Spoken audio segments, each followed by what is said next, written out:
안녕하세요. 리엠파트너스 이승재 변호사입니다. 안녕하세요. 엄민지 변호사입니다. 사실 돈을 받고 통장을 판 경우에 전자금융거래법 위반으로 처벌받고 또 벌금형을 받거나 기소돼도 집행유예 판결을 받는 경우가 많았는데요.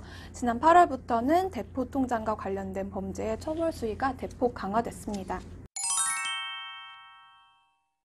사실 제가 오늘 오전에 전자금융거래법 위반으로 구속돼서 재판을 받고 있는 피고인의 변론을 하고 왔는데요. 불법 사설 토토나 보이스피싱 같은 범죄에 제일 필요한 게 뭘까요? 바로 돈과 직결되는 이른바 대포통장입니다. 사실 규모가 크지 않은 토토 사이트나 보이스피싱 조직이라고 한다면 지인이나 본인의 통장을 사용하는 경우도 간혹 있기는 하지만 규모가 큰 사이트들은 당연히 이용자들에게 돈을 받는 이른바 압장은 주식회사나 유한회사 명의의 대포통장을 이용합니다. 보통 이런 대포통장은 2-3개월 주기로 다른 대포통장을 사서 바꾸는데요. 흔히 통장을 간다고 표현을 하죠. 요즘에는 대포통장을 구하기가 너무 어렵다거나 규모가 너무 커지다 보면 이 통장을 관리하면서 돈을 출금까지도 해주는 이른바 장팀을 고용하는 경우가 많이 있습니다. 네, 사실 대포통장을 사서 이 돈을 인출하는 건 국내에서 따로 인출책을 고용하기도 하는데요. 이 인출책이 생각보다 쉽게 체포가 되니까 인출책도 아웃소싱을 하는 겁니다. 그러다 보니까 이렇게 대포통장을 구해주고 돈을 출금까지 해주는 대신 수수료를 받는 전문적인 집단이 생겨나게 되고 이런 사람들을 장팀이라고 부르게 되는 겁니다. 근데 예전부터 경제적인 사정이 너무 어려워서 통장을 준다고 하면 100만 원을 준다고 하길래 50만 원을 준다고 하길래 돈을 받고 팔았다는 사람들을 중하게 처벌하기도 어렵고 전자금융거래법 자체가 처벌 수위가 그리 높지 않다 보니까 대부분 벌금형이 선고되곤 했었습니다.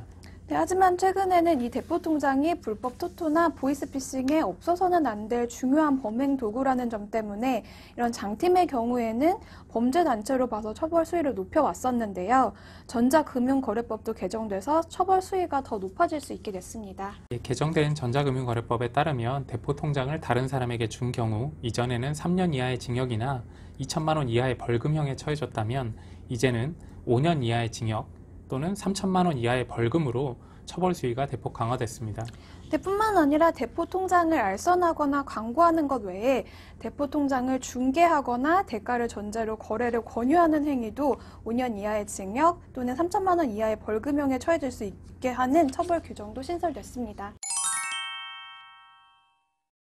예전에는 유령법인을 만들어서 그 회사 명의로 여러 개의 통장을 개설해서 파는 것을 공전자 기록 등 불실기재 및 불실기재 공전자 기록 등의 행사와 전자금융거래법 위반으로 처벌해 왔었습니다.